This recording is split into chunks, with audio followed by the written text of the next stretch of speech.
شروع اللہ کا نام لے کر جو بڑا مہربان نہایت رحم والا ہے، جو مخلوق آسمانوں اور زمین میں خدا کی تسبیح کرتی ہے، اور وہ غالب اور حکمت والا ہے۔ آسمانوں اور زمین کی بادشاہی اسی کی ہے، وہی زندہ کرتا ہے اور مارتا ہے، وہ ہر چیز پر قادر ہے۔ وہ سب سے پہلا اور سب سے پچھلا اور اپنی قدرتوں سے سب پر ظاہر اور اپنی ذات سے پوشیدہ ہے، اور وہ تمام چیزوں کو جانتا ہے۔ وہی ہے جس نے آسمانوں اور زمین کو 6 دن میں پیدا کیا، پھر عرش پر جا ٹھہرا۔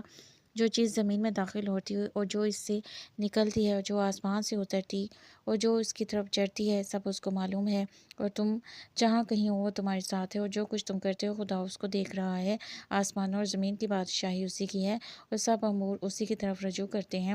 وہی رات کو دن میں داخل کرتا ہے اور دن کو رات میں داخل کرتا ہے، اور وہ دلوں کے بھیدوں تک سے واقف ہے۔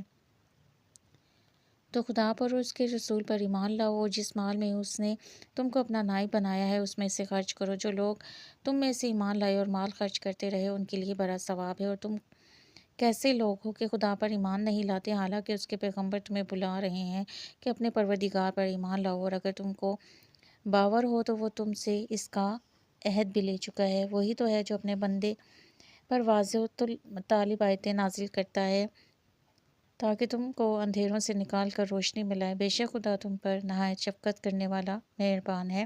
اور تم کو کیا ہوا ہے کہ خدا کے رستے میں خرچ نہیں کرتے؟ حالانکہ آسمانوں اور زمین کی وراثت خدا ہی کی ہے۔ جس شخص نے تم میں سے فتح مکہ سے پہلے خرچ کیا اور لڑائی کی، وہ اور جس نے یہ کام پیچھے کیے وہ برابر نہیں۔ ان کا درجہ ان لوگوں سے کہیں بڑھ کر ہے جنہوں نے بعد میں خرچے اموال اور کفار سے جہاد و قتال کیا، اور خدا نے سب سے ثواب نیک کا وعدہ تو کیا ہے۔ اور جو کام تم کرتے ہو خدا ان سے واقف ہے۔ کون ہے جو خدا کو نیت نیک اور خلوص سے قرض دے تو وہ اس کو اس سے دگنا عطا کرے، اور اس کے لیے عزت کا صلہ یعنی جنت ہے۔ جس دن تم مومن مردوں اور مومن عورتوں کو دیکھو گے کہ ان کے ایمان کا نور ان کے آگے آگے اور داہنی طرف چل رہا ہے، تو ان سے کہا جائے گا کہ تم کو بشارت ہو کہ آج تمہارے لیے باغ ہیں جن کے تلے نہریں بہہ رہی ہیں، ان میں ہمیشہ رہو گے۔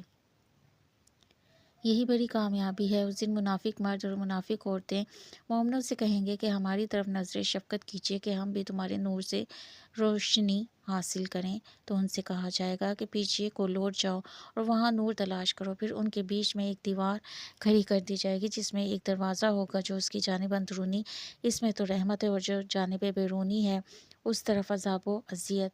تو منافق لوگ مومنوں سے کہیں گے کہ کیا ہم دنیا میں تمہارے ساتھ نہ تھے؟